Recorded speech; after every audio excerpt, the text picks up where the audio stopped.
네, 시청자 여러분 안녕하세요. MBNTV 코인 진품 명품 생방송 진행을 맡은 이나무 아나운서입니다. 자, 여러분들 암호화폐 시장에 있어서 가장 중요시 여기는 키워드가 뭐라고 생각하실까요? 저희가 매주 강조해드리고 있지만 신뢰가 아닌가 싶습니다. 사실 처음에 비트코인과 이 암호화폐 시장이 생겨났을 때 월가 사람들이 부정적인 인식을 가지고 있었는데요. 그러나 비트코인 가격이 천정부지로 오르면서 많은 관심을 가지고 있고 실제 월가 사람들도 많은 투자를 하고 있다고 합니다. 이렇게 자금이 몰리다 보니 신뢰성도 높아지고 있고 많은 관심을 받고 있는 시점인데요. 자, 특히나 최근에 잭슨홀 미팅이 있었습니다. 이제 금리 인하가 기정사실화되면서 또 이렇게 가상자산이 관심을 받고 있는 시점인데요. 이 시점에서 과연 가상자산이 대체제가 될 수 있을지 오늘 이에 대한 큰 이슈들 한번 짚어보도록 하겠습니다. 자, 어느덧 6회차로 저희가 인사를 드리고 있는데요. 실제로 많은 코인들 중에 이 코인이 진품, 명품인지 매주 저희가 평가해 드리고 있지만 오늘 같은 경우에는 좀 전체적으로 나무보다는 숲을 보면서 이슈들을 짚어보는 시간 가져보도록 하겠습니다. 자, 코인 진품 명품 빛내주시는 명품 패널분들 먼저 모셔보도록 하겠습니다. 어서 오세요. 안녕하십니까. 안녕하세요. 네, 먼저 다양한 크립토 시장의 학술적 지식은 물론이고요. 산업적 전반적인 지식을 꿰뚫고 계신 교수님 모셔보도록 하겠습니다. 윤석빈 서강대학교 특임 교수님 함께하십니다. 어서 오세요. 네, 안녕하세요. 예, 트러스트 서강대 윤석빈입니다. 오늘 앵커께서 얘기했던 신뢰가 정말 중요하죠. 신뢰 연결자 역할로 해서 AI와 블록체인 융합, 기술과 기술의 영합 그런 관점에서 여러분과 좀 최대한 잘 설명하려고 노력했고요. 이제 아시죠? 이제 친한 사람들은 빈이라고 부릅니다. 6회째니까 이제 친해졌을 것 같긴 한데 여전히 표정들이 안 좋으신데 잘 진행하도록 하겠습니다. 감사합니다. 네, 어려운 내용들 오늘도 빈 교수님과 함께 쉽게 풀어보도록 하겠습니다. 자, 이어서 또 명품 패널 모셔보도록 하겠습니다. 블록체인 관련 기술을 대중들이 쉽게 이해할 수 있도록 항상 꼼꼼하게 설명해 주시는 분이시죠. 쉽게 전달하는 블록체인 전도사로 정평이다 계신 분이십니다. 블록체인 초이스 에반젤리스트 최하인 위오노프 대표님 나오셨습니다. 어서 오세요. 네, 안녕하세요. 블록체인 에반젤리스트 겸 초이스 미오노프 대표 최화인입니다. 이번 주도 함께하게 돼 반갑습니다. 네, 이어서 지난주에 날카로운 평가로 또 시청자분들의 많은 사랑을 받으셨던 패널분 다시 한번 저희가 모셨습니다. 코인 가치평가재단 민티드의 박세진 연구원님 함께하도록 하겠습니다. 어서 오세요. 네, 안녕하세요. 민티드 연구원 박세진입니다. 오늘도 잘 부탁드립니다. 네, 이렇게 해서 세 분을 모시고 지금 시장에 많은 이슈들이 있는 상황입니다. 일단 잭슨홀 미팅이 4일 전에 있었죠. 금리 인하에 대한 큰 이슈, 그리고 앞으로 벌어질 FOMC 회의와 대선에 대해서 좀 자세한 이야기를 나눠볼까 하는데요. 일단 오늘 주제 화면으로 만나보시죠. 네, 오늘의 주제입니다. 최근 불거지는 달러 약세 속에서 가상자산 시장의 확대와 관련된 뉴스들 전해드릴 예정인데요. 자, 가상자산 시장의 훈풍 재현을 가지고 전반적인 내용들 이야기 나눠보도록 하겠습니다. 자, 최근에 일단은 이슈가 저희가 짚어보기 전에 앞서서 가상자산으로 억만장자가 된 분들이 있다고 합니다. 좀 재밌는 이슈로 오픈을 해볼까 하는데 최하인 대표님 어떤 내용일까요? 네, 영국의 컨설팅 업체인 헬리앤 파트너스사가 2024년 가상자산 보고서를 만들었는데 이번 6월 말 기준으로 해서 전 세계에서 가상자산 100만 장자의 수가 1년 사이에 95% 이상 증가해서 17만 명을 넘었다. 그리고 1억 달러 이상을 가지고 있는 사람은 325명, 10억 달러 이상, 우리 돈으로 치면 1조 3천억 원이 넘는 돈인데요. 가지고 있는 사람은 28명에 해당된다라고 하는 소식이었습니다. 이렇게 따지면 갑자기 1년 사이에 굉장히 많은 부자가 늘어난 것처럼 보일 수 있는데요. 이게 바로 통계적 착시 효과가 아닌가 싶습니다. 여기서 이렇게 갑자기 가상자산 100만 장자, 억만 장자가 이렇게 늘어난 이유에는 두 가지 이유가 있다고 생각이 듭니다. 첫 번째는 기존의 비트코인 등의 가상자산을 가지고 있었던 사람들 중에서 이 가상자산의 가격, 특히 비트코인의 가격이 오르면서 기존 자산의 가치가 올라가서 이로 인해서 갑자기 100만 장자, 억만 장자의 대열에 끼신 분들이 있고요. 두 번째는 기존의 억만장자였던 분들이 자산의 분산 포트폴리오의 어떤 분산 효과 때문에 자산을 저장하는 장식 자체가 변경되었다는 뜻입니다. 그래서 부의 축적 방식과 부의 저장 방식 자체가 현재 많이 바뀌고 있음을 보여주는 뉴스로 봐야지 갑자기 가상자산으로 졸부가 되신 분들이 이렇게 많다라고 보시는 거는 조금 위험할 것 같습니다. 네, 최근에 정말로 이렇게 억만장자 됐다. 저도 주변에서 소식을 들었었는데 재밌는 이슈인 것 같습니다. 근데 이러한 시장 속에서 가장 큰 화두로 둬야 될 부분은 아무래도 미국의 달러 가치의 움직임이 아닐까 싶습니다. 최근에 엔캐리 트레이드로 엔화에 대한 변동성도 굉장히 컸었는데 잭슨 홀 미팅에서 금리를 인하하겠다라는 이슈가 나오면서 달러의 가치가 또 크게 하락하고 있는 만큼 많은 국내 주식 시장뿐만 아니라 해외 시장에도 변동성을 주고 있는 상황인데요. 오랜 기간 유지되던 이 달러의 패권이 점차 무너지고 있다는 이야기들이 점점 들려오고 있는 상황입니다. 교수님, 이 부분에 대해서는 어떻게 보실까요? 달러, 그러니까 뒤에 있는 미국 시장 자체에 대한 그 힘 자체가 우리 표현을 약간 중앙에서 탈중앙화된 것 같아요. 미국 자체 힘 자체가 약해진 것 같고, 또 두 번째는 기술력이 또 발전되는 두 가지라 볼 수가 있을 것 같습니다. 그러니까 본질적인 부분은 저도 이제 사회 초년생 때는 달러만 갖고 있어서 굉장히 와했었던, 그래서 그때는 정말요? 네, 달러를 사신 거예요? 아니면 회사를 외국으로 제가 외국인 회사를 다녀서 멋있으시네요. 외국인- 어떤 회사일까요? 미국 회사였습니다. 그때는 네. 달러로 받거나 달러를 어떤 처리할 때 많았는데 네, 그때는 맞아요. 사회 초년생일 때는 이제 외국인 회사 할 때는 달러가 있을 때 굉장히 위력이 컸죠. 확실히. 그런데 지금은 그때 생각하면 그 미국의 힘, 달러이 약해지는 게 맞고, 그래서 사실 좀 미국 힘이 약간 우리처럼 탈중앙화 된 것 같다. 그런 게 좀 있고요. 두 번째는 기술력의 부분이죠. 약간 달러 말고 다른 뭐 CBDC라든지 다른 디지털 커런시를 할 수 있는 게 늘어나서 그게 두 개가 가장 크게 볼 수 있는데, 그걸 쪼개서 나눠서 네 개로 나눠보도록 하겠습니다. 본질적인 부분은 미국의 힘이 옛날 같지 않다. 제가 봐도 달러를 갖고 있을 때 힘이 옛날과는 많이 좀 힘에 약간 그는 미국 자체 힘도 약해진 게 있는 것 같고요. 그 달러를 파셨어요? 그 당시 옛날이니까요. 네. 그 당시 제가 뭐 달러로 받을 때도 있었을 때 그때는 막 다 팔았죠. 다 팔았고. 10년 전에 한 1,500원일 때도 있었잖아요. 그때 IMF 때도 있었고. 네. 그때는 이제 제가 또 잠깐 말씀드리면 제가 IMF 때 저는 출장 다녀왔는데 네. 저는 돈을 벌었어요. 왜냐면 그러니까요. IMF 때라 갑자기 그 당시에 뭔가 이렇게 환전을 하는데 돈을 너무 많이 주고 깜짝 놀랄 때였는데 저는 직접 IMF 때 겪었던 점이 있는데 오늘 주제는 아니니까 네. 어쨌든 달러 힘이 옛날 같지 않았다 해서 좀 더 자세히 말씀드리겠습니다. 그래서 미국 그 중앙은행의 고강도 긴축 재정이 이제 막을 내리면서 달러 가치가 이제 추락하고 있는 가운데서 세계 금융시장을 지배한 달러 패권이 크게 네 가지 요구로 인해서 흔들릴 수 있다는 분석이 나오고 있습니다.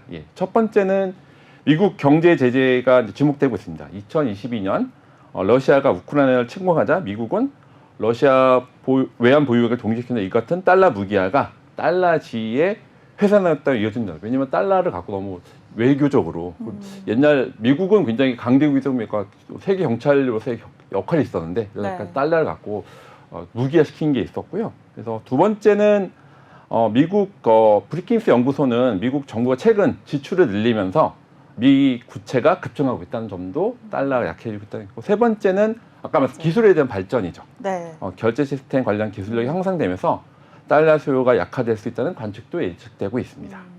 네 번째는 아까 말씀드린 CBDC 같은 발행이 늦을 경우에 디지털 화폐 경쟁에서 뒤처질 수 있다. 왜냐하면 중국 위안화나 다른 나라는 많이 좀 앞서져 있는데 미국 달러는 사실은 좀 그런 거에 비해서 약할 수 있는 부분이 뭐냐면 우리 달러니까 굳이 CBDC 안 해도 돼 했다가 다른 위안화라든지 다른 나라들이 좀 발달되면서 본질적인 요약해 말씀드리면 미국 자체 힘 그리고 기술의 발전이 이런 달러 약화될 수 있는 배경이라 말씀드릴 수 있을 것 같습니다. 네, 달러 약세에 대해서 좀 전체적인 정리를 도와주셨습니다. 왜 이렇게 계속 하락을 할까 조금 걱정을 했었는데 아무래도 금리 인하와 연관이 있겠죠. 교수님께서 설명해 주시면서 정리가 되는 것 같습니다.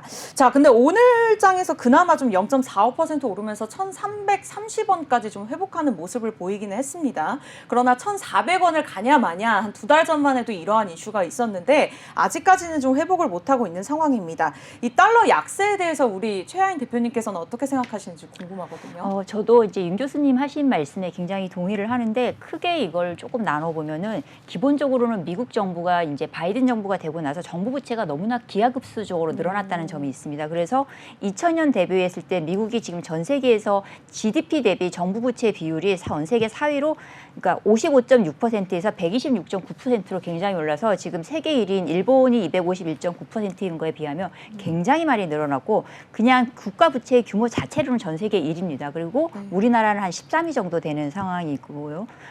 이렇게 이제 부채가 늘어나다 보니까 아무래도 거기에 대한 여러 가지 이자 빚이 이제 1조 달러를 넘어가는 정도로 굉장히 많은 이제 정부 부담이 되고 있고 또 대규모의 재정 적자에 시달리고 있다는 점. 그리고 그로 인해서 가장 높은 이제 인플레이션에 대한 우려가 크고 실제로 미국 국민들이 가장 걱정하고 있는 부분도 맞아요. 이 높고 큰 인플레이션에 대한 변동성에 대한 우려가 있습니다. 그래서 이 인플레이션은 미국의 국채라든가 주식이라든가 다른 이제 금융 자산에게도 굉장히 많은 영향을 미칠 수 있기 때문에 이 부분에 대한 부분 그리고 이제 기관에 대한 신뢰 하락 등이 있는데 이런 것들이 있고 두 번째로는 앞서 말씀드린 것처럼 인플레이션의 위험이 증가하다 보니 네. 이 달러의 실질 가치, 이제 명목 가치가 하락하기 때문에 이것에 대한 해치 수단이 필요해서 달러에서 다른 돈으로 이동하게 됩니다. 맞아요. 이것은 이제 미국 국민들뿐 아니라 다른 나라 외환 시장에서도 마찬가지여서 달러 보유고를 낮추고 오히려 이제 비전통적인 통화였던 다른 뭐 원화라든가 위안화라든가 이런 쪽으로 이동하거나 아니면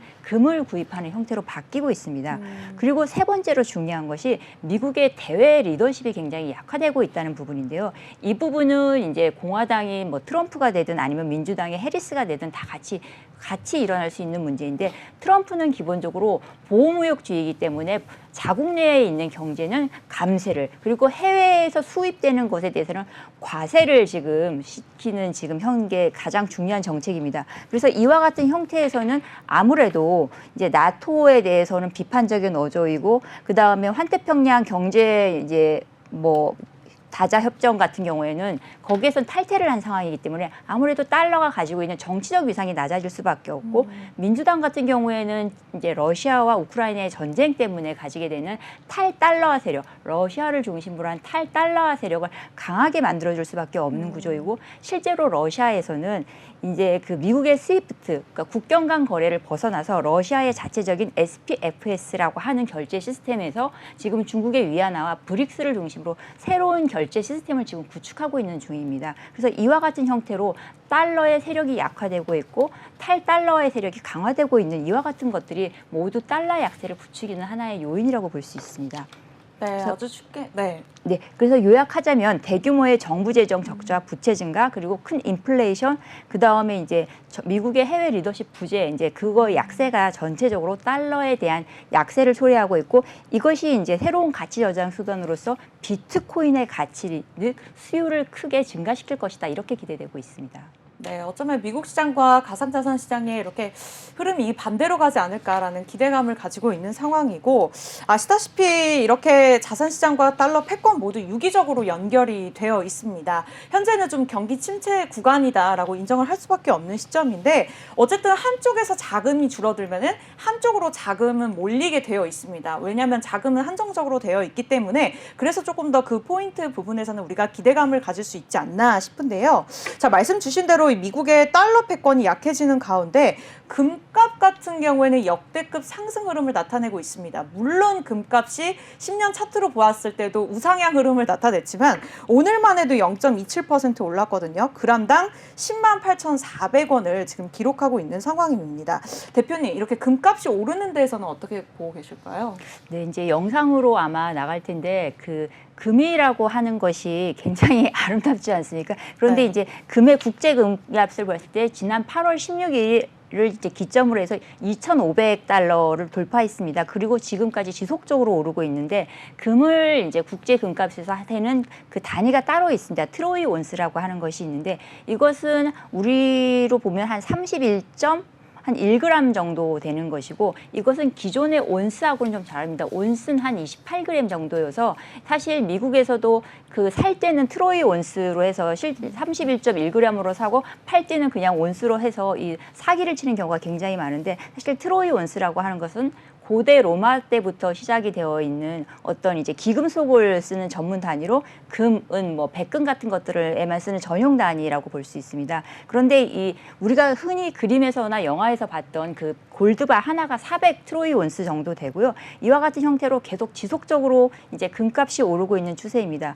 특히 금값을 오르고 있게 하는 것은 각국의 중앙은행들이 달러 대신에 금에 대한 보유를 굉장히 늘리고 있는 추세여서 전체 금 시장, 특히 런던 금 시장 협회라고 하는 데서 하루에 2차례 금 가격을 이제 고시를 하는데 여기서 발생하는 금 가격의 전체 20% 정도 이상을 각국 중앙은행이 사고 있고 특히 중국의 인민은행, 중국에서 굉장히 많은 양을 사고 있습니다. 중국 같은 경우에는 이미 알려지다시피 부동산 침체라든가 증시 추락, 또 위안화 약세 등 각국의 재정 수지가 악화되고 있는 여러 요인들이 있습니다. 그래서 금 사재기에 돌입을 해서 2020년을 기준으로 했을 때 무게로는 7배 작년 대비, 그리고 금액으로는 9배나 많은 규모의 금을 수입하고 있습니다. 다만 이제 지금 같은 경우에는 작년 11월을 기준으로 해서 그 금 수입세가 조금 주춤한 모양입니다만 전반적으로는 금에 대한 수요가 굉장히 늘어나고 있다라고 볼 수 있습니다. 네, 아무래도 금값이 오르는 만큼 또 디지털 금이라고 불리우는 이 비트코인 그리고 암호화폐 시장의 여러 코인들이 또 궁금해지는 시점인데요. 실제로 금과 비트코인 이렇게 차트를 봤을 때 좀 비슷하게 흘러가는 모양새가 있습니다. 일단은 금리 인하와 연관해서 대체 자산 시장으로 지금 진입이 그러니까 편입이 되고 있는 가운데 최근 가상시장 상황이 어떻게 흘러갈지 또 궁금하거든요. 연구원님께서는 이 부분에 대해서 어떻게 보고 계실까요? 네, 일단 시간이 좀 되긴 했지만 비트코인하고 이더리움에 대한 ETF도 발행이 됐는데 사실 그 둘의 지금 진행된 상황은 전혀 상반된 상황을 보이고 있습니다. 이더리움은 최근에 굉장히 큰 하락세를 보이기도 했었고요. 그에 반면 비트코인은 그래도 잘 순풍을 불면서 잘 나가고 있는 현황입니다. 그래서 현재 보면은 이제 비트코인은 계속 강세를 맞이할 거라고 일부 전문가들이 얘기를 하고 있지만, 하지만 지금 현재 시장 상황을 보면은 마냥 그렇지만도 않아 보이기도 합니다. 왜냐하면 최근 59,000달러 이하로 떨어지는 상황까지도 발생을 했고요. 그래서 하락폭이 높지만 그만큼 상승폭도 높게 지금 굉장히 많이 널뛰기를 하고 있는 상황인데요. 그래서 지금 이 상황이 미국 현재 이제 대선과 연준에서 얘기한 금리 인하 요거에 영향을 많이 받고 있다고 지금 평가가 되고 있는데요. 그래서 이제 뭐 주요 저항선을 넘어서 앞으로 신고가를 넘어서 1억을 더 넘어서 더 큰 뭐 가상 투자자 블런치가 얘기하기로는 뭐 84,000달러까지도 오를 수 있다라고 현재 얘기를 하고 있지만, 이거는 그냥 이 투자자의 개인적인 의견일 뿐 이렇게까지 오를 수 있을지는 아직까지는 잘 약간 판단을 하기는 어려울 수도 있다고 저는 개인적으로 생각을 하고 있고요. 그래서 현재 금리 인하를 하는 게 굉장히 중요한 부분이기도 하지만 이제 금리 인하와 더불어서 비트코인 시세를 좀 더 집중해서 주의 깊게 봐야 할 필요성도 있다고 보고 있습니다. 네, 지금 조금 쉬어가는 구간인 만큼 어쩌면 좀 물량을 많이 보유하고 계신다면 좀 덜어가는 전략을 세워보셔도 좋을 것 같고요. 어찌 보면 신규 진입 입장에서는 지금이 또 좋은 타이밍이 아닌가라는 생각이 듭니다. 자, 달러와 채권의 하락 그리고 금값의 조정, 최근 이제 금리 인하 소식까지 더해지면서 이러한 이슈들이 이제 암호화폐 시장에 선반영이 되었다라는 전문가들의 분석들도 나오고 있는 상황인데요. 비트코인 최근에는 조금 흔들리고 있는 모습입니다. 불확실성에 대한 우려도 우리가 짚고 넘어가 봐야 될 것 같은데, 교수님이 이 부분에 대해서 좀 말씀해 주실 수 있을까요? 예, 그러니까 본질적인 부분은 뭐 비트코인이 워낙 저희 대장주잖아요. 대장도 이렇게 그런 미래 디지털 자산에 대한 당연히 미래에 대한 포텐셜이나 이미 검증되기도 했고 그런 것도 늘어나고 있긴 합니다만, 또한 한쪽 측면에서는 기존 자산 쪽에서는 아까 말씀하셨지만 금리 인하로 더 커질 수 있는 여력이 있는데 어느 정도 한계가 있다는 또 그런 얘기도 나오고 있어요. 그래서 그 예를 말씀드리면 싱가포르에 이제 본사를 둔 가상자산 거래업체 QCP 캐피탈은 비트코인에 대한 낙관론이 커지고 있으나 파생 상품 데이터를 보면 여전히 시장이 주전하고 있는 양상이 드러나고 있다고 얘기하고 있습니다. 단기적으로는 62,000에서 67,000달러 범위 내에서 거래됐을 가능성이 높다. 이렇게 표현하는 거는 아까 너무 앞으로는 단기적으로 봤을 때 약간 좀 안정할 수 있다는 얘기를 하고 있고요. 그래도 홍콩 가상자산 거래소 비트파이넥스 보고서를 통해서는 미국 연방 주의제도가 금리 인하를 시사하고 비트코인 가격이 상승했긴 했는데, 이는 비트코인과 미국 주식 시장의 상관관계가 강해졌다는 의미이기도 한다. 아까 말씀하셨던 것처럼 그런 것들이 비트코인 자체에 대한 포텐셜이 있어서 대체도 분명히 있긴 한데 그런 것들이 약간 단계로 신중론도 있다라고 하는, 저 개인적 생각이 약간 다르긴 합니다만 네. 신중론이 있다고 하는 또 보이스를 한번 이렇게 저희 객관적으로 말씀드리려고 해서 이제 두 가지 데이터를 갖고 말씀드리고자 합니다.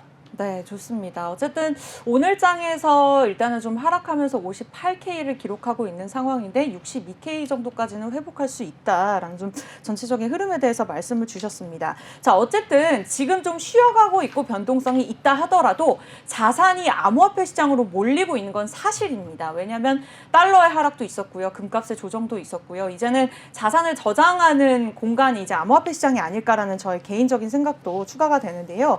뉴욕 증시 상황 또한 고점 우려가 지금 불거지고 있는 상황입니다. 곧 새벽에 발표될 엔비디아 실적도 있죠. 한국 시간으로 이제 29일 오전 6시에 발표될 예정인데요. 조금이라도 삐끗한다면 AI 섹터 생각보다 좀 큰 충격이 올 가능성도 우리가 염두해봐야 될 것 같습니다. 박세진 연구원님께서 이 부분에 대해서 짚어주실까요? 네, 지난 7월 말에서 8월 초쯤 뉴욕 증시가 이제 가을 미국 대선을 앞둔 시점에서 최근에 엔화가 굉장히 많이 폭락을 했었었죠. 네, 그래서 맞아요. 엔화 쪽 투자로 많이 시선이 돌아갔던 그 엔화, 엔캐리 트레이드가 발생을 했었고, 그리고 알고리즘 매매랑 미국 경기 침체 등으로 인해서 약간 2020년도 이후 최악의 패닉을 겪고 있다고 보고 있는데요. 뭐 코로나 사태 이후죠, 사실상 보면은. 그래서 2020년 기준과 현재 기준으로 보면 금리가 약 2배 이상 차이가 나고 있는데, 그래서 지금 월가에서 평가를 하기로는 뭐 이제 뉴욕 증시가 상승장이라고 분석을 하고 있지만 이제 매년 9월은 한 세계를 통틀어서 가장 최악의 달로 통하고 있습니다. 하지만 이번에는 약간 다르게 시선을 보고 있는데요. 이제 뭐 금리 인하 문제도 있고, 그리고 이제 대선과 겹쳐서 이번에는 조금 좋은 방향으로 흘러갈 수 있지 않냐라고 지금 또 그렇게 약간 평가를 내리고 있습니다. 그래서 이제 요즘 가장 핫한 AI주 중에서 엔비디아를 꼽을 수 있는데요. 이제 엔비디아 주가가 굉장히 많이 올랐습니다. 네. 1년 전 기준으로는 대략 한 238% 정도 올랐고요. 5년 전 기준으로는 약 2,900%라는 정말 엄청난 실적을 가지고 있는데요. 그래서 이제 굉장히 많은 투자자들이 엔비디아에 많은 관심을 가지고 있는 상황입니다. 그래서 이제 실적 발표가 이제 얼마 남지 않았는데 대부분 이제 요 실적 발표 이후 폭락하느냐 아니면 폭등을 하느냐에 대해서 굉장히 기대감이 많이 큰 상황인데요. 그래서 요 우려가 지금 매우 커지면서 지금 약간 시장이 되게 긴장하고 있지 않나 하고 있는데, 뉴욕 증시에서는 엔비디아가 이제 뉴욕 증시의 슈퍼볼이 아니냐라는 얘기가 나올 정도로 굉장히 관심이 깊어진 상태입니다. 연구원님은 이 오를 걸로 전망하세요? 내릴 걸로 전망하세요? 정말 판단하기가 힘든 게 그 최근 사이에도 굉장히 한순간에 폭등을 했다가 또 갑자기 20%가 넘는 폭락을 하기도 하고 해서 정말 이 그러니까 판단하기가 되게 어려운데요. 주식 분할 이후에 또 한 번 더 하락이 있었기 때문에 저는 중립을 지키고 있는 상황입니다. 약간. 하지만 약간 방송하시면서 굉장히 조심스러운 거 아니신가요? 왜냐면은 저도 사둘거리라는 후회를 했던 적이 있기 때문에 엔비디아 주주분들이 지금 보고 계십니다. 앞으로 미래적으로 봤을 때는 오르지 않을까라고 생각을 하고 있지만, 물론 그 와중에 계속해서 하락 상승이 반복될 거기 때문에 사실상 어떻다라고 평가를 내리기는 어렵고요. 네. 사실상 일단 실적을 봐야 알 수 있을 것 같은 부분이긴 합니다. 왜냐하면은 뭐 얘기가 되게 많죠. 거품이다 아니다 얘기가 되게 많기 때문에 사실상 이번 실적에 관심이 많이 쏠려 있는 것도 사실이고, 하지만 정말 개인적으로 저라면 약간 조심스럽게 투자를 해보지 않을까, 그런 느낌은 있습니다. 굉장히 말씀을 잘하신 것 같습니다. 자, 금값도 뭐 지금 고점이다, 달러도 고점이다, 미국 시장도 고점이다. 사실 국내 시장 같은 경우에도 미국 눈치 보죠, 일본 눈치 보죠. 빠른 순환매 장세에 투자하기가 굉장히 어려운 시점입니다. 그만큼 가상자산 시장에 또 관심이 모아지고 있는 이유가 아닐까 싶은데요. 일단은 이 부분에 대해서 AI 시장이라고 하면 또 윤석빈 교수님께 여쭤봐야 될 것 같아요. 최근에 AI 얼라이언스 커뮤니티에서 커넥터로 활동하고 계시잖아요. 그 단체방에 700명이 넘는 분들이 들어와 계시더라고요. 네. 그래서 저도 함께 같이 열심히 AI 분야에 대해서 공부하고 있는데, 자, 엔비디아 실적을 앞두고 있는 상황입니다. 이 실적 발표 이후에 큰 충격이 올 거라고 보시나요? 우리 교수님께서는? 그러니까는 본질적인 거품론과 낙관론의 이제 밸런스가 중요하긴 한데요. 본질적인 부분에 말씀드리면 현재 엔비디아 갖고 있는 뭐 블랙이라는 신제품을 보면 사실 넘사벽은 맞아요. 사실은 다른 당분간 이 AI 인프라 특히에서는 워낙 엔비디아의 기술력이 물론 약간 블랙이 약간 좀 오류가 있었다는 얘기 있었지만, 본질적인 부분에선 엔비디아의 현재 기술력을 보면 그걸 당분간은 넘사벽은 맞다. 그래서 지금 제가 이 말고 다른 방송에서도 이 실적 부분이 나왔는데, 실적에 대한 부분들은 아마 제가 볼 때는 아마 좋게 나올 확률이 높다는 그런 의견들이 많아요, 본chất적으로. 근데 너무 많이 올라가 있죠. 다음 단계로. 그렇기 네. 때문에 약간 신중론이 필요하긴 한데, 제 개인적 의견을 말씀드리면 당분간은 아마 엔비디아에 갖고 있는 기술력을 넘어가기 어렵기 때문에, 그리고 좀 더 상승 여진이 있고, 근데 재밌는 게 제임스 황의 특징이 뭐냐면, 네. 그 파운더면서 현재 CEO잖아요. 네. 다른 데는 약간 눈치를 보죠. 이렇게 했으면 1등이면 좀 쉬어가기도 하고, 그쵸. 우리 마켓 쉐어를 지키겠다는데, 제임스 황 스타일은 계속 치고 나가요. 그러니까 계속, 왜냐면 이 정도 되면 약간 옛날에 인터 같은 경우에도 사실은 40년 정도 이렇게 왕자 있었는데, 킹에 올라 있었는데, 그때는 좀 여유도 있고, 좀 근데 제임스 황 스타일은 약간 이게 파운더면서 계속 신기술도 있고 계속 치고 나가서 주위에 있는 다른 아마 에코들도 따라가기 바쁜 상태예요. 그래서 아마 뭐 오늘 주제는 TSMC나 뭐 삼성전자 마찬가지로 따라가기 바쁘고 AI 블록체인 융합도 분명히 이제 그런 관점에서 엔비디아 네. 당분간 기술력이 있고 좀 더 블록체인도 아마 그런 AI 웹3 이제 융합 마이 데이터처럼 마이 AI 시대가 될 거고 AI 에이전트가 될 텐데 저는 AI 에이전트 온 웹3 그래서 아마 이런 엔비디아 주식에 대한 것도 있지만 저희가 이제 증품명분하게 온 웹3 관점 마켓도 분명히 융합 관점이 있어서 그런 걸 보시면 아마 여기 시청자분들도 그러니까 엔비디아 주식도 보시고 엔비디아 주식 관련된 AI와 블록체인 융합도 같이 보시면 좀 좋지 않을까 그런 걸 따로 주제 같은 따로 자세히 말씀드리도록 하겠습니다. 아, 좋습니다. 계란을 담을 때 그래도 AI가 AI 관련해서 엔비디아에 조금 더 자산이 들어가 있으면 나쁘지 않겠다. 어쨌든 우리 연구원님과 교수님께서 낙관론에 대해서 말씀을 주셨습니다. 우리 엔비디아 주주분들이 이제 방송 보시면서 기분 굉장히 좋아하실 것 같네요. 자, 어쨌든 저희가 가상자산에 집중을 하고 있는 건 사실입니다. 많은 자산이 몰리고 있는 것도 사실이고요. 그러나 패닉 상태가 올 수 있는 부분에 대해서도 분명히 고려를 해야 합니다. 이럴 때일수록 오히려 위험 해칭 수단으로 이제 가상자산 시장에 기회가 찾아올 수 있는 부분도 분명히 있거든요. 이 부분에 대해서는 우리 패널분들 각 한 분께 여쭤보도록 하겠습니다. 연구원님의 의견은 어떨까요? 일단 해칭 자체가 어떻게 보면 리스크를 줄이기 위한 수단이긴 하지만 반대로 암호화폐 시장에서 해칭을 시작을 하다 보면 오히려 더 큰 리스크가 발생할 수 있는 그런 위험성도 충분히 존재는 합니다.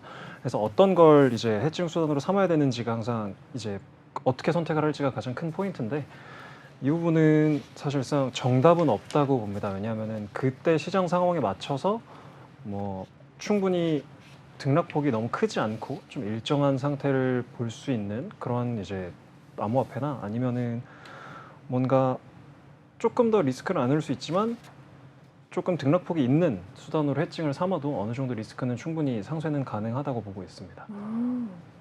하지만 언제나 해칭도 리스크를 같이 발생시킬 수, 더 큰 리스크를 발생시킬 수 있다는 점을 항상 생각을 하면서 요 해칭을 해야 된다고 저는 그렇게 판단을 내리고 있습니다. 이 부분 또한 중립이시네요. 네. 왜냐하면 네. 항상 수익이 있으면 리스크가 항상 같이 발생할 수 있는 위험도가 있기 때문에 이 부분은 항상 중립을 지키고 있습니다. 아, 네, 좋습니다. 네. 그렇다면 대표님의 생각은 어떠실까요?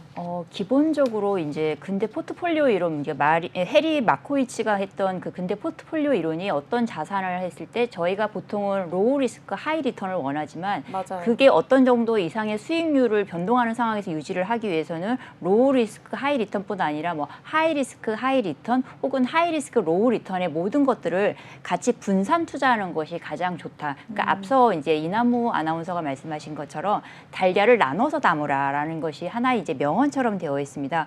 그렇지만 만약에 거시경제 환경에서 갑작스럽게 어떤 악재가 닥쳤을 경우에는 그것이 부동산, 주식, 채권 그리고 가상자산 모두에게 단기간에 어떤 가격 폭락을 유도하는 것은 반드시 맞습니다. 그러나 그 자산들 간의 가격 탄력 회복성이 무엇이 가장 좋으냐 혹은 빠르냐라고 했을 때는 아무래도 가상자산 쪽이 보다 빠르게 가격 탄력의 회복성이 높을 가능성이 있고 이것은 기존의 부동산이나 주식, 채권을 투자하신 분들과 가상자산을 투자하고 계신 분들의 어떤 투자 성향 자체에서 발생하는 차이도 좀 있습니다. 그래서 이런 부분들 때문에 점점 더 빠른 속도로 국제 금융이 이동하고 거기서 발생하는 여러 가지 마찰들에 있어서 아무래도 가상자산이 가지고 있는 리테일의 접근성이 좋다는 점과 글로벌 유통성이 굉장히 좋다는 점 점 때문에 상대적으로 그런 악재에도 탄력 회복성이 좋고 그래서 자산을 담는 하나의 중요한 수단으로서 반드시 이것이 크게 부각될 것이다. 그리고 실제적으로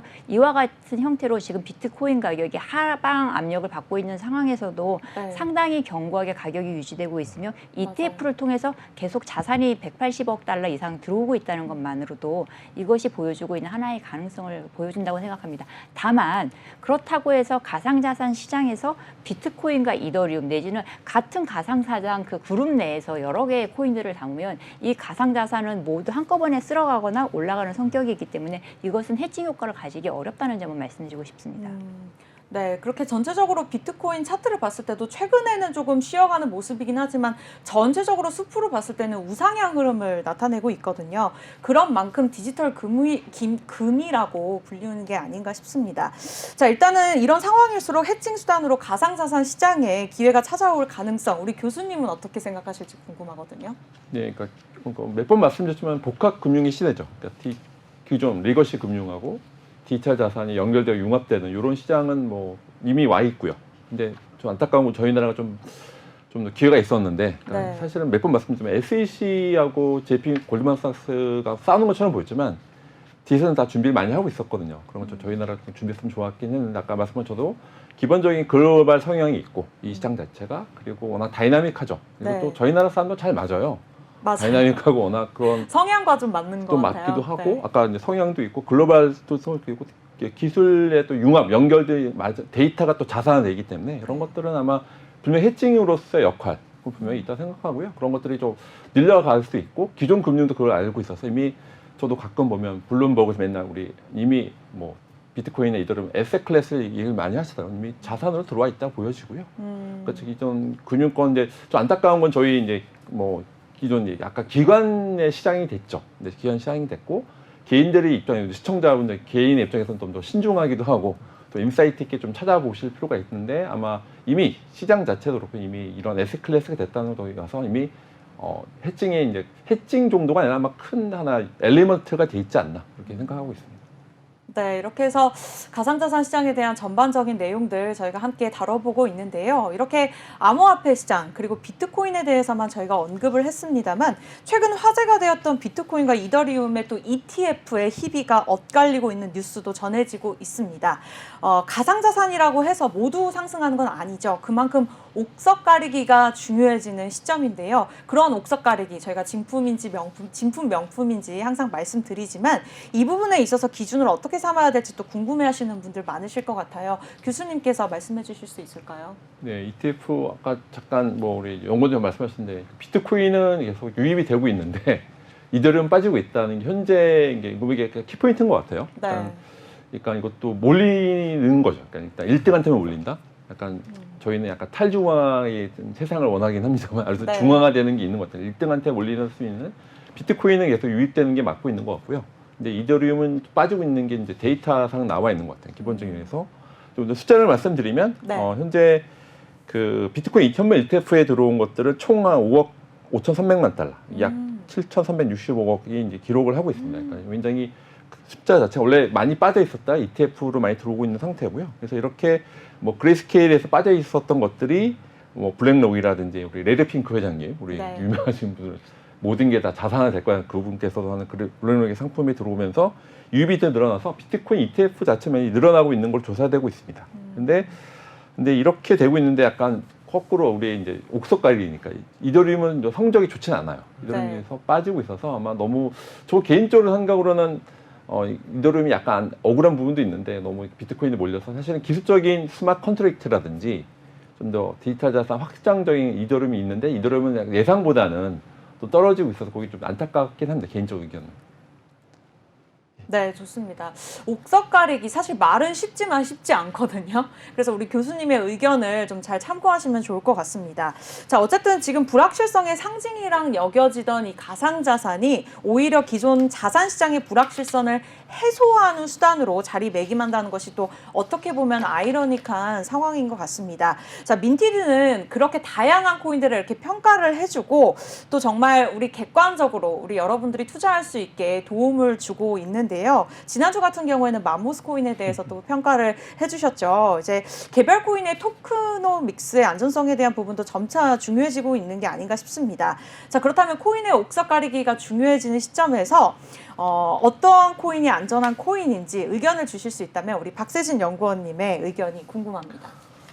네, 저희 평가 항목들을 기준으로 좀 확인을 해보셔도 괜찮고요. 어느 정도 참고가 가능한 부분들, 충분히 아마 인터넷에서 검색하시는 정도로도 충분히 참고가 가능한 정보들이 같이 들어 있습니다.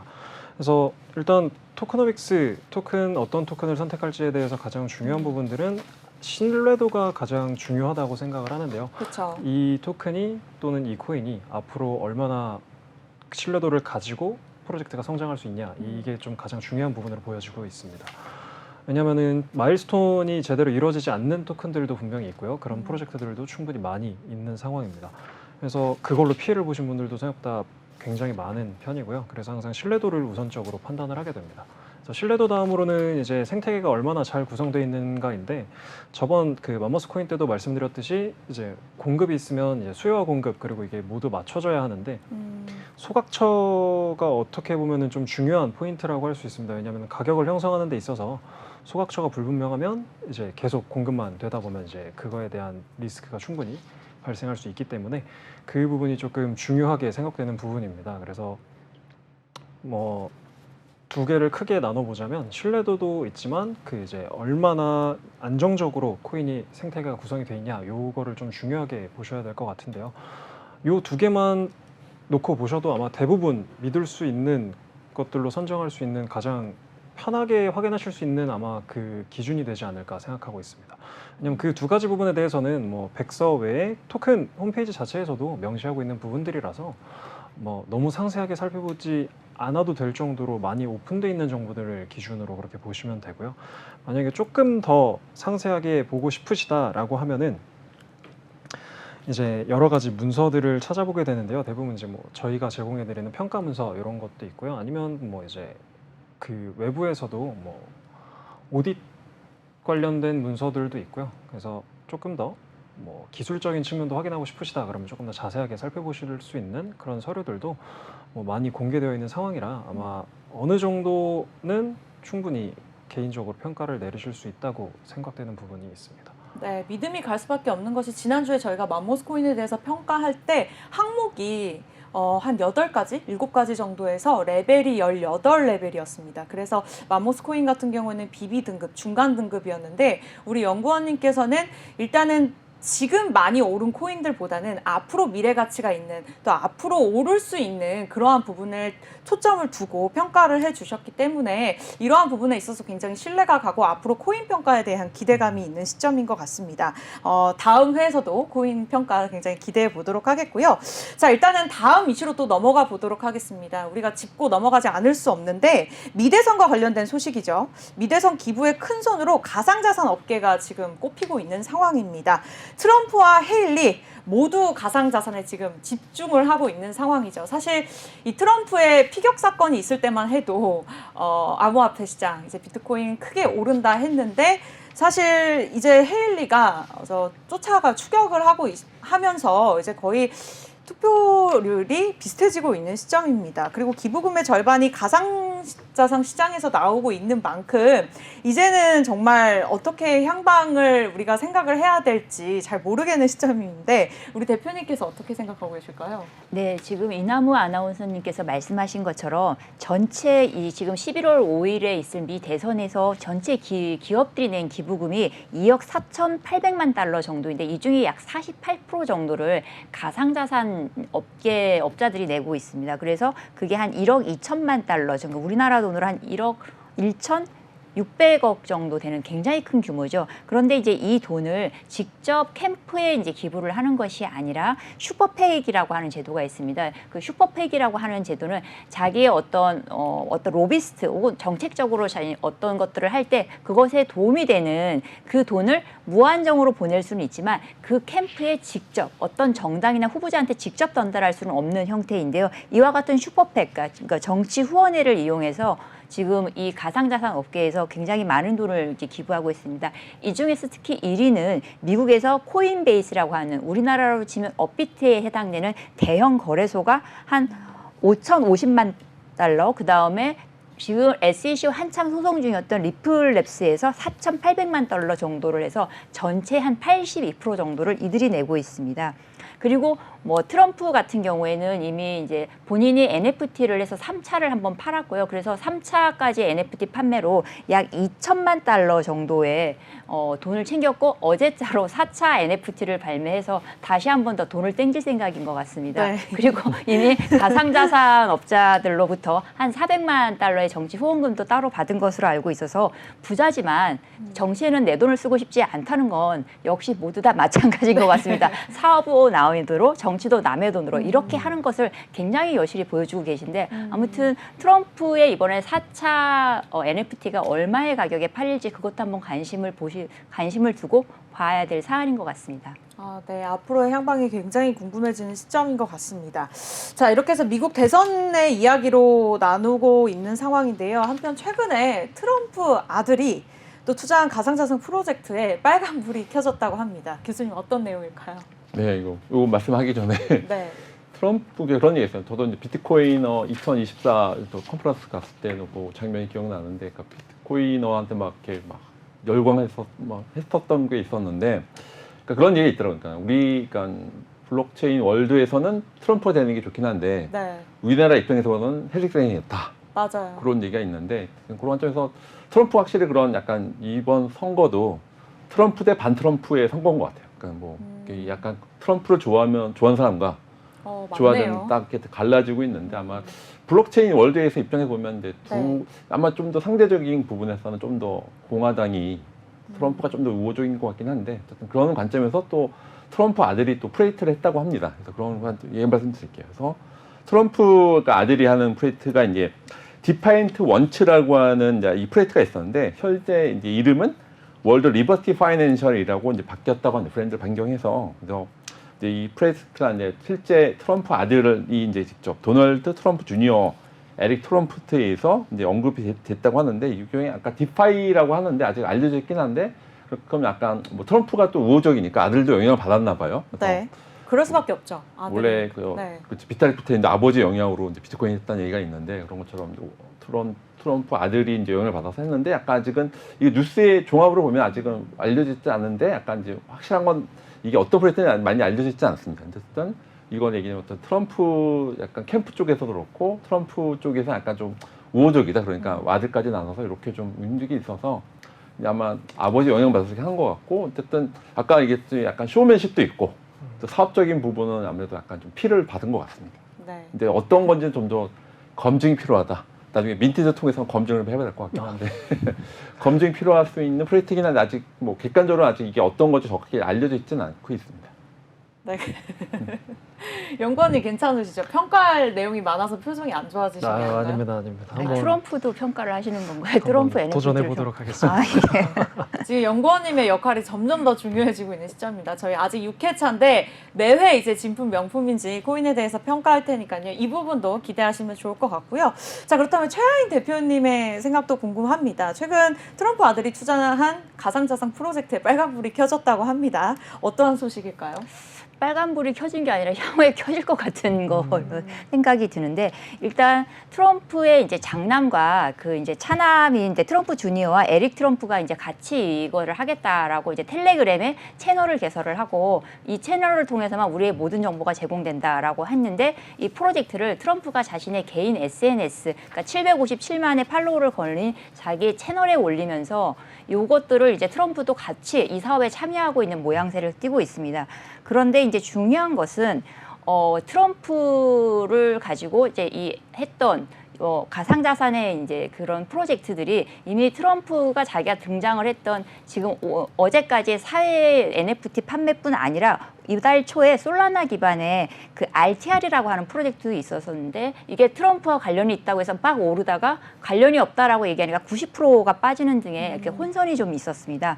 그리고 이와 같은 형태에서 가장 중요한 것은 앞서 말씀하신 것처럼 사업 모델인데 여기서 지금 애매모호한 얘기들이 좀 나오고 있습니다. 일단 트럼프 주니어는 이것들이 금융 소외계층에 대한 대출 서비스다라고 얘기를 하면서 또 동시에 이것은 디지털 부동산이다라고 얘기를 하는데 대출 서비스와 디지털 부동산을 어떻게 연결하겠다는 것이 인지도 지금 명확하지 않고 그것이 혹 작년 재작년에 잠깐 유행했었던 메타버스 속에서의 그 인터넷 공간에서의 뭐 어떤 토지를 사고 팔고 하는 형태인가 뭔가 아직 명확하지 않은 형태에서 아버지의 유명세를 이용하고 있다는 느낌이 좀 있어서 상당히 주의해서 봐야 될 부분이 있다는 것입니다. 그 와중에도 트럼프는 자신의 NFT를 또 열심히 팔아치우고 있으니까 굉장히 부지런하다고 볼 수 있죠.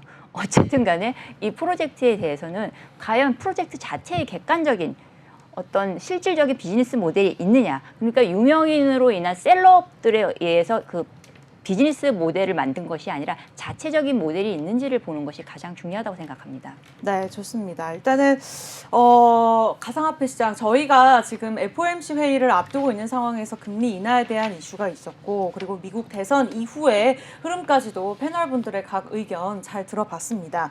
근데 사실 이틀 3일 전에 이제 또 이 토큰에 대한 증권화에 대한 이슈가 있었거든요. 이 부분을 짚고 이제 저희 방송을 마무리 지어볼까 하는데 각 패널분들의 의견을 들어보도록 하겠습니다.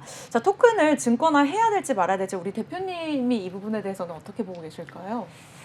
지금 국내 증권사들이 이미 네. STO 시장을 진출하기 위해서 수백억을 쓴 부분도 많기 때문에 여기 대해서 제가 이제 쉽게 얘기를 하는 거는 조금 조심스러운 입장이지만 사실은 지금 트럼프가 되든 해리스가 되든 사실 명확한 것은 이들이 지금 보여주고 있는 어떤 가상자산에 대해서 굉장히 친화적인 모습은 투표를 하기 위해서 이제 표심을 잡기 위한 방법이지 이게 실질적으로 증권이 진짜 될 건지 그리고 이 SEC가 그동안 증권이라고 얘기했던 거에서 그걸 벗어나게 해줄 것인지 그리고 그것이 국내에 영향을 줄 것인지에 대해서는 아직 명확하지 않은 부분들이 있습니다. 그리고 국내 역시 이것들이 새로운 시장이 어떻게 흘러갈지를 모르는 상황에서 STO에 대해서 명확하게 할 수 없습니다. 그래서 저희가 보통 시장을 이기는 정책은 없다라고 하지만 이 시장이 어떤 형태로 흘러갈지를 전혀 향방을 지울 수 없을 때는 미리 선제적인 형태의 규제를 풀어주는 것이 오히려 대규모 리스크를 불러올 수도 있다는 점에서 굉장히 조심스러운 접근이 필요하고 특히나 이게 영내의 어떤 증권 형태로만 묶여진 형태라면 네. 글로벌 유동성을 발생시키는 가상자산의 장점이 살아나기는 어렵다는 점에서 이런 부분도 유의 깊게 살펴봐야 할 것 같습니다. 네, 굉장히 민감한 주제이지만요. 이렇게 명품 패널분들이 함께 계시기 때문에 또 이렇게 좋은 의견을 들어볼 수 있지 않았나 싶습니다. 사실 가상자산 이용자 보호법도 이제 발효가 되면서 이제 신뢰성을 가상자산 시장에 많이 주고 있는 상황인데 그럼에도 불구하고 그 이후에 어벨코인에 대한 그러한 또 이슈가 있었잖아요.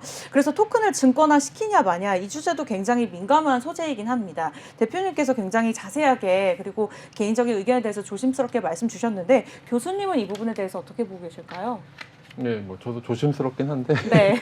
말씀을 드리면은 이제 어쨌든 이제 요지까지 많은 투자가 있었잖아요. 근데 이제 저는 이제 본질적으로 보면 토큰 증권은 전자증권 2.0 같은 부분이에요. 그러니까 모양만 사실은 블록체인 원장 기술 쓰긴 하지만 전자증권 2.0이라는 관점에서 어쨌든 이거라도 빨리 했으면 좋겠다. 그래서 법제가 원래 늦어졌잖아요. 그런 관점에서 뭐 지난 21대에서는 뭐 그때 윤찬 의원이 떨어져서 이제 어쨌든 지금 디지털 자산 위원장도 없는 상태인데 어쨌든 이게 시장에서 어떤 첫 걸음이라 해서 빨리라도 좀 뭐 부족하지만 저는 알고 있는데 부족하지만 또 이거라도 빨리 했으면 좋겠다는 게 개인적 의견이긴 합니다. 네, 사실 그러한 신뢰가 굉장히 중요한 시점이기 때문에 그런 것들이 현실화됐으면 좋겠다는 생각이 들었습니다.